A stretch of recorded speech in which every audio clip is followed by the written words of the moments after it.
దోస్తులు, ఈ యొక్క అందమైన బ్లౌజ్ మనం ఇంట్లోనే నార్మల్ సూదితోటి కుట్టుకోవచ్చు. ఎట్లా కుట్టుకోవచ్చో చూపిస్తారండి. ఇక్కడ నేనైతే రేకు మిర్రర్లు కాక గ్లాస్ మిర్రర్ తీసుకొని అంటించుకున్నాను. అంటించిన తర్వాత ఒక అర్ధగంట గంట సేపు ఆరాలి.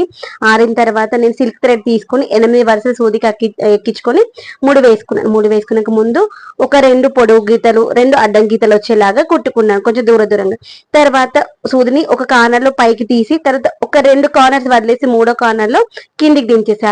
మళ్ళీ తర్వాత ఒక 2 కార్నర్లు వదిలేసి 3వ కార్నర్ లో పైకి తీయాలి. అలా చేస్తే మనకి ఇలాంటి ఒక డిజైన్ వస్తుంది. చూడండి ఈజీగా 2 కార్నర్స్ వదిలేసి 3వ కార్నర్ లో పైకి తీయాలి.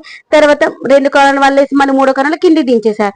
అలా అన్ని కార్నర్స్ అయిపోయిన తర్వాత సూదిని మనము కిందికి దించేసుకొని తర్వాత పైకి లేపేసి మనం ఏంటి సూదిని పైకి లేపిన తర్వాత ఆ దారాల మధ్యలో నుండి ఇలా కిందికి వెళ్ళి బయటకు అనేసి అక్కడ ఒక నాటు పడిపోతుంది, గొలుసు వస్తుంది. తర్వాత పక్కన కొంచెం అందుకొని మళ్ళీ పైకి అనేసి ఆ మధ్యలో తీయాలి.